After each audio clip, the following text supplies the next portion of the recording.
Hello everyone, welcome to एग्रीमेंटर सागर। एग्रीमेंटर सागर के YouTube platform पर बच्चों आपका एक बार फिर से मोस्ट वेलकम है। और ये सेशन मोस्ट ऑफ दी जो बच्चे पीएटी का एग्ज़ाम दे रहे हैं यानी देने जा रहे हैं या फिर पीएटी की प्रिपरेशन कर रहे हैं उनके लिए बहुत ही इम्पोर्टेंट रहने वाला है। इसमें मैंने आपको एनिमल के डिसीज़ से रिलेटेड जितने भी क्वेश्चंस पॉसिबल हो सकते थे, है ना, जितने भी क्वेश्चंस पॉसिबल हो सकते थे वो सभी क्वेश्चन इसमें मैंने इंक्लूड किए हैं, है ना। तो आई थिंक यदि आप ये पीडीएफ मतलब ये सेशन पूरा लाइव एंड तक देखना, और इस सेशन के बाद आपको आई थिंक कोई भी डिसीज़ से रिलेटेड, कोई भी एनिमल डिसीज़ से रिलेटेड क्वेश्चंस इससे बाहर नहीं जाने वाला। सो आई होप कि ये सेशन आप एंड तक बिल्कुल देखना और इन क्वेश्चंस को आप अपनी नोटबुक पर नोट डाउन कर लीजिएगा। अदरवाइज़ हमारा टेलीग्राम सेक्शन, टेलीग्राम चैनल है, लिंक आपको डिस्क्रिप्शन में मिल जाएगी। तो वहाँ से टेलीग्राम पर जाकर आप इसका पूरा कंप्लीट पीडीएफ हमारे टेलीग्राम चैनल से डाउनलोड कर सकते हैं। चलिए बढ़ते हैं आज के हमारे एनिमल यानी पशु रोग के डिसीज़ के जो भी प्रश्नोत्तरी हैं वन बाय वन हम देखते हैं। तो सबसे फर्स्ट क्वेश्चन है हमारा, गाय की सामान्य श्वसन गति क्या होती है? श्वसन गति, है ना। तो श्वसन गति कितनी क्या होती है गाय की, सबसे फर्स्ट क्वेश्चन है हमारा। तो गाय में जो श्वसन गति होती है मोस्ट ऑफ दी, तो वो होती है बेटा हमारी ऑप्शन नंबर बी 12 से 16 बार। ये 1 मिनट में 12 से 16 बार गति कर लेती है, यानी ऑप्शन नंबर बी हमारा will be the right answer. Next है हमारा, एक मिनट, नेक्स्ट है जहरी या बिसहरी, जिसको हम एंथ्रैक्स बोलते हैं बेटा। जहरी या बिसहरी जिसको हम क्या बोलते हैं, एंथ्रैक्स बोलते हैं। बुखार किसके कारण होता है? इसका जो कैजुअल देखो, डिसीज़ में मोस्ट ऑफ दी जो आपके जितने भी रोग वाले क्वेश्चंस आएंगे, है ना, तो मोस्ट यहाँ से देखो हर बार आपके पीएटी एग्ज़ाम में कम से कम कुछ नहीं तो 3 से 4 क्वेश्चंस आने की संभावना होती है। और यहाँ से आपके जितने भी क्वेश्चन आएंगे उसमें आपसे जैसे मान लो पूछा जाता है कि भाई जो उसका कैजुअल और मतलब जो रोगजनक होता है ना, उसके बारे में पूछा जाता है। तो इसमें भी वही पूछा गया कि जहरी या बिसहरी, जिसको इंग्लिश में हम एंथ्रॉक्स बोलते हैं, जो पशुओं में बुखार आता है बेटा, वो किसके कारण होता है, उसका कारण क्या होता है, कौन सा होता है वो, है ना। तो इसका राइट आंसर होगा बेटा, right answer option number D, bacillus anthracis होता है ये, है ना। और ये जो होता है इसी के कारण आपका एंथ्रॉक्स डिसीज़ होता है। नेक्स्ट है, पशुओं में खुरपका मुहपका रोग निम्न में से होता है।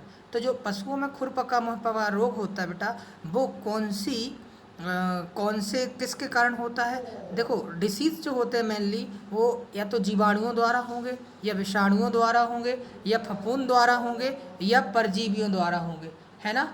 तो जो मेनली डिसीज़ होते हैं वो किसके द्वारा होंगे बेटा, इन चारों के द्वारा होंगे। तो इसमें से आपको बताना जो पशुओं में खुरपका यानी फुट एंड माउथ डिसीज़ होता है वो किसके कारण होता है, तो वो है हमारा आपका ऑप्शन नंबर तीसरे का ऑप्शन नंबर है हमारा B, B will be the right answer, विषाणु द्वारा, है ना। किसके द्वारा होता है, विषाणुओं द्वारा होता है खुरपका मुहपका। किसी बीमारी में पशु के खुरों तथा जीवा में घाव बन जाते हैं। तो इसका राइट आंसर क्या होगा बेटा, ऑप्शन नंबर सी, खुरपका मुहपका। देखो नाम ही है, खुरों में और जीवा में यानी मुंह में, तो इसमें क्या हो जाते हैं, घाव बन जाते हैं, ठीक है।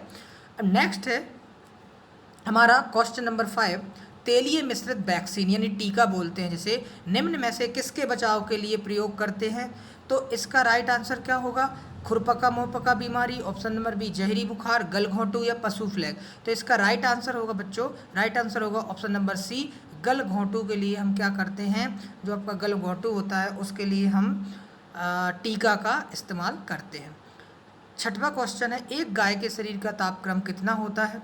तो एक गाय का जो एवरेज तापक्रम होता है बेटा वो होता है ऑप्शन नंबर बी यानी 101.5 डिग्री फ़ारेनहाइट होता है।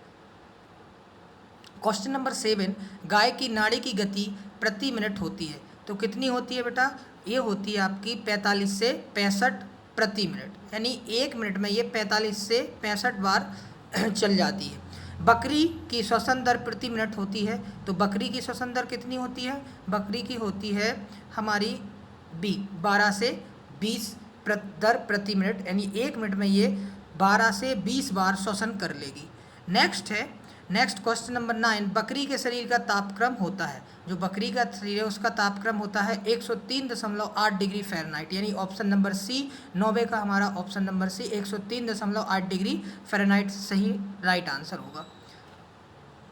इसके बाद 10वां क्वेश्चन है हमारा, बकरी की नाड़ी की गति कितनी होती है, बकरी में जो नाड़ी होती है उसकी गति कितनी होती है, तो इसका राइट आंसर होगा ऑप्शन नंबर डी, यानी 70 से 80 प्रति मिनट। इसके बाद भैंस की नाड़ी की गति कितनी होती है। देखो मैंने ये क्वेश्चन इसलिए मेंशन किए हैं, कहीं ना कहीं ये क्वेश्चंस इंपॉर्टेंट हो जाते हैं और इसमें से एक क्वेश्चन आने की संभावना हर साल आपके एग्जाम में रहती है ना, इसीलिए मैंने इन क्वेश्चन को स्पेशली मेंशन किया है। इसके बाद भैंस की नाड़ी, तो इसका राइट आंसर होगा बेटा, राइट आंसर होगा ऑप्शन नंबर बी, यानी 40 से 45 प्रति मिनट, है ना, 1 मिनट में ये 40 से 45 मिनट इसकी नाड़ी गति कर देती है। क्वेश्चन नंबर 12 है, जुगाली करने वाले पशुओं में अफरा किसके कारण होता है, तो इसका होगा बेटा रूमेन में जब गैस भर जाती है। हम जानते हैं ना, देखो परजीवी द्वारा नहीं होता बेटा, वायरस द्वारा नहीं होता, प्रोटोजोआ द्वारा नहीं होता। एक्चुअली में इसका सही आंसर क्या है, बिल्कुल इजी है, जब इसके रूमेन में यानी इसके पेट में, है ना, पेट में जब इसके गैस भर जाएगी तो उसी के कारण क्या बोलते हैं, अफरा। अब डॉक्टर आएगा और उस गैस को क्या करता है, निकाल देता है, ठीक है। नेक्स्ट है हमारा, दुग्ध ज्वर से पीड़ित एक गाय का तापक्रम होता है, जब किसी को बोलते हैं मेटाइटिस, इसको इंग्लिश में दुग्ध ज्वर को मिल्क फीवर, है ना, जो मिल्क फीवर होता है बेटा, इसमें जब पीड़ित हो जाती है गाय तो उसका तापक्रम कितना हो जाता है, ये क्वेश्चन में पूछा गया है। तो उसका तापक्रम हो जाता है ऑप्शन नंबर ए, मतलब option number A 30 degree Celsius हो जाएगा। इसके बाद क्वेश्चन नंबर 14 यानी 14वां क्वेश्चन है, विषाणुओं में होने वाला रोग निम्न में से कौन सा है, जो विषाणुओं से होता है यानी जो वायरस से होता है बेटा, वो रोग कौन सा है, ठीक है। तो विषाणुओं से कौन सा रोग होता है, माता रोग, लंगड़ी रोग, गलघोंटू या एंथ्रॉक्स, है ना।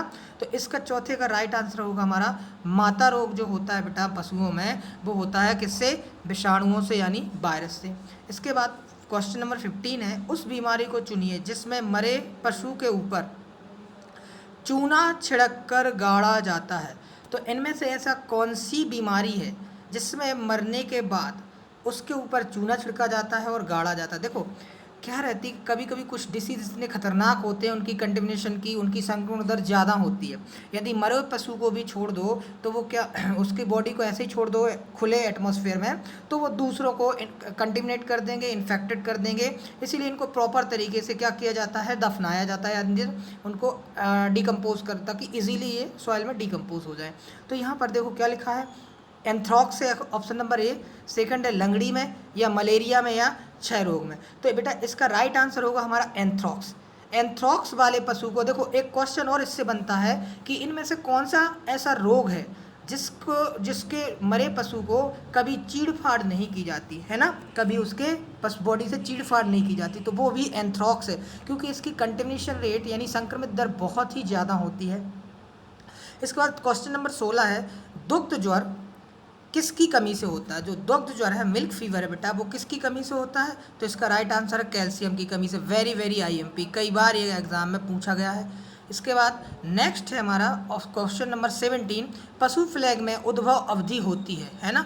तो पशु फ्लैग में जो इंक्यूबेशन पीरियड होता है बेटा, वो कितने दिन का होता है, उद्भव अवधि, तो वो होती है 3 से 8 दिन। जो फ्लैग नामक होता है, प्लेग नामक डिसीज़ होता है इसमें, तो इस प्लेग में 3 से 8 दिन का इसका इंक्यूबेशन पीरियड होता है। क्वेश्चन नंबर हमारा है 18 क्वेश्चन में पूछा गया है कि किस बीमारी में पशु के प्राकृतिक छिद्रों से खून निकलने लगता है।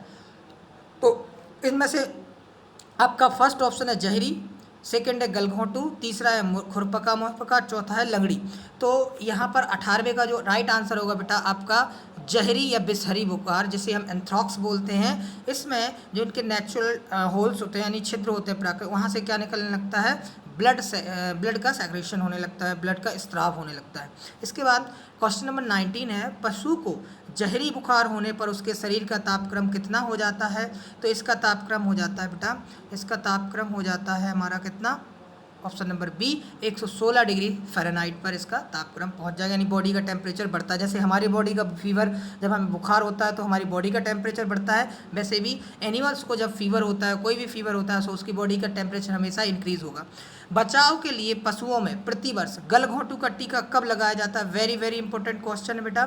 तो ये लगाया जाता है हर वर्ष वर्षा ऋतु में, यानी वर्षा ऋतु में ये सबसे ज़्यादा होता है बेटा, गलघोंटू जो भी रोग होता है ये, है ना। तो इस समय पे इसका क्या किया जाता है, इसका टीका भी लगाया जाता है।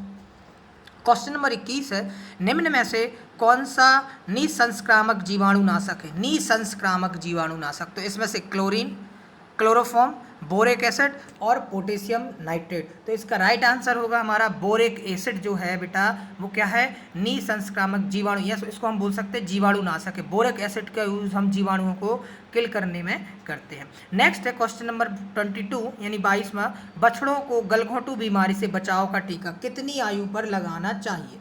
वेरी इंपॉर्टेंट, है ना। तो जब बछड़े होते हैं जो, तो उनको कितनी आयु से हम जो गलघोंटू रोग होता है उसका टीका लगाना स्टार्ट कर देते हैं? 15 दिन बाद, 1 माह बाद, 2 माह बाद या 4 माह बाद? तो इसका राइट आंसर होगा बेटा 15 दिन बाद।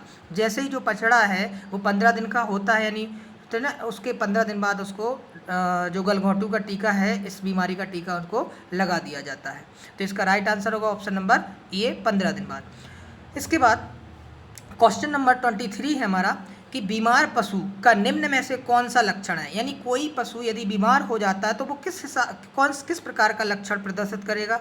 या नंबर ए, जुगाली ना करेगा या बंद कर देगा, चमकीली उसकी आंखें कैसी हो जाएंगी बेटा, चमकीली, या फिर सामान्य दुग्ध उत्पादन, उसका दुग्ध उत्पादन सामान्य रहेगा, या फिर सामान्य श्वसन होगा बेटा। तो सबसे इम्पोर्टेंट है बेटा, इसका आंसर होगा, आप सबको जी जानते हो कि जो पशु में होती है उसका पाचन के लिए, उसके लिए जुगाली करना बहुत ही इंपॉर्टेंट होता है।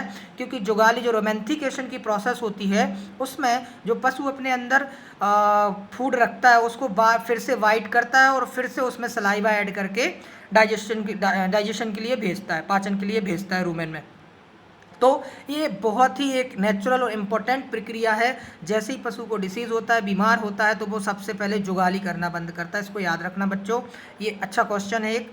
नेक्स्ट क्वेश्चन है, पशु प्लेग निम्न में से किस प्रकार का रोग है? अब जो पशु प्लेग रोग होता है बेटा, वो किस प्रकार का है, यानी किसके द्वारा होता है? हम ये भी कह सकते हैं विषाणु रोग है, या परजीवी रोग है, या जीवाणु रोग है, या फिर आपका उपापचयी रोग है। तो बेटा पशु प्लेग जो है आपका वो परजीवी रोग है, वो पैरासाइट से होता है। किससे होता है बेटा? पैरासाइट से। इसके बाद जो आपका नेक्स्ट क्वेश्चन है, थनैला रोग दुधारू पशु के किस अंग में होता है? अब थनैला रोग पता होगा कि थन से, तो श्वसन नली में तो होगा नहीं बेटा, आहार नली में तो होगा नहीं, है ना। किस में होगा बेटा? ये होगा दुग्ध ग्रंथियों में। कहाँ होगा? दुग्ध ग्रंथियों में। देखो नाम ही है थनैला रोग, है ना। इसके बाद नेक्स्ट है हमारा क्वेश्चन नंबर 26, गिल्टी रोग का टीका पशुओं को कितने अंतराल पर लगवाना चाहिए?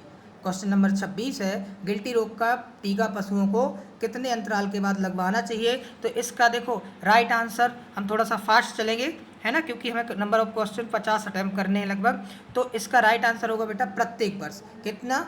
हर प्रत्येक वर्ष में गिल्टी रोग का टीका, यानी option number C will be the right answer. Question number 27, strip का परीक्षण किस में किया जाता है? थनैला रोग में, निमोनिया रोग में, खुरपका मुहपका में, या गलघोंटू में? तो इसका राइट आंसर होगा बेटा, राइट आंसर होगा हमारा थनैला रोग में। स्ट्रिप कप, स्ट्रिप कप का परीक्षण मतलब आप एक कप होता है स्ट्रिप, जो आप थनों में लगाओगे जब पशु के, तो वहाँ से इससे परीक्षण किया जाता है। यदि थनैला रोग होगा तो पशु को प्रॉब्लम होगी, नहीं होगा तो कोई ज़्यादा प्रॉब्लम नहीं होगी। इसके बाद नेक्स्ट है, तो यहाँ हमारा right answer, there will be right answer is थनैला रोग।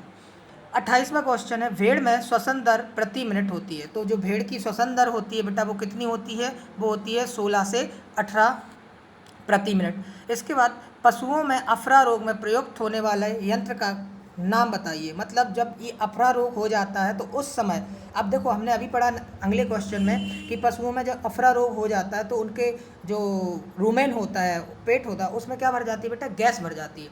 तो उसको निकालने के लिए एक यंत्र का प्रयोग किया जाता है, उससे बोलते हैं ट्रॉकर, या कैन्यूला, या योनिवीक्षण यंत्र, या कैथीटर, या फिर होता है बेटा सेचक। तो इसका राइट आंसर होगा, देखो बेटा यूनिविक्षित अंत, ये तो साफ साफ गलत हो जाएगा। कैथेटर का अलग हो जाता है, सेचक अलग होता है। राइट आंसर ऑप्शन नंबर ये होगा, ट्रोकर या फिर कैन्यूला बोलते हैं इसे। क्या बोलते हैं? ट्रोकर या फिर कैन्यूला। नेक्स्ट हमारा क्वेश्चन नंबर 13, टीनिया सोलियम की लंबाई होती है। जो पशुओं में टीनिया सोलियम होता है बेटा, उसकी लंबाई क्या होती है? तो option number B will be the right answer, 1.8 to 2.5 metre. इसके बाद भेड़ के शरीर का सामान्य तापक्रम होता है। तो भेड़ के शरीर का सामान्य तापक्रम क्या होगा बेटा? यहाँ पर होगा भेड़ के शरीर का सामान्य तापक्रम 102.39 डिग्री फ़ारेनहाइट। इसके बाद क्वेश्चन नंबर 32वां, पशुओं में लंगड़ी बीमारी होने का कारण है। जो पशुओं में लंगड़ी बीमारी होती है उसका मेन कारण क्या हो सकता है? तो पशुओं में लंगड़ी बीमारी होने का मेन कारण जो है वो है हमारा विषाणु। क्या होगा बेटा इसका राइट आंसर? विषाणु द्वारा होता है लंगड़ी बुखार। जीवाणु द्वारा गलत है, आंतरिक परजीवी प्रोटोजोआ, ये होता है बेटा विषाणु द्वारा लंगड़ी बुखार। पशु प्लेग बीमारी में पशु के शरीर का तापमान रहता है या हो जाता है? कितना हो जाता है बेटा पशु प्लेग में? तो इसका हमारा राइट आंसर होगा 40 से 42 डिग्री सेंटीग्रेड इनका हो जाता है। नेक्स्ट क्वेश्चन है क्वेश्चन नंबर 34, मैग्नीशियम सल्फेट पशुओं में क्या कार्य करता है, या फिर मैग्नीशियम सल्फेट का पशुओं में क्या कार्य है? तो इसका राइट आंसर होगा बेटा कि ये जो है ये दस्तवार की दवा है ना? ये क्या करता है? दस्तवार की दवा। क्वेश्चन नंबर 5, इसका राइट आंसर हो जाएगा 34 में का option number B. Question number 35, गाय की योनि से गाढ़ा पीला द्रव निकलना प्रदर्शित करता है। भाई जब उसकी योनि से गाढ़ा पीला द्रव निकलेगा तो इससे हम क्या समझेंगे? तो इससे या तो गर्भाशय पीवता समझते हैं, या स्त्री मधुमेह है, या योनि शोथ रोग हो गया, या थनैला रोग हो गया। तो थनैला तो नहीं होगा बेटा, थनैला क्योंकि थनों में होता है। इसके बाद स्त्री मद, हम इसको कह सकते हैं ये गाय जो है किस में है बेटा?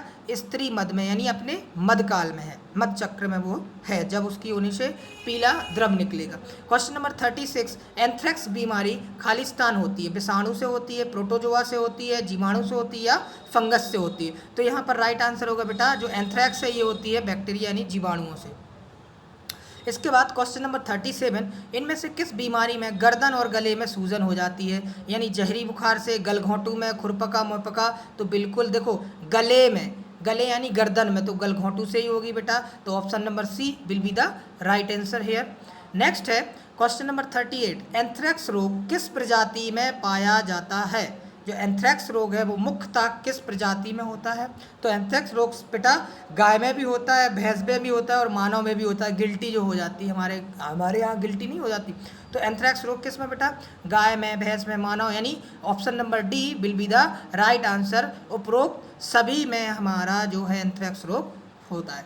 टिटेनस किससे होता है बेटा? जो टिटनेस होता है, टिटनेस वो किससे होता है? जीवाणु द्वारा होता है, या विषाणु द्वारा, या प्रोटोजोआ, या कवक द्वारा?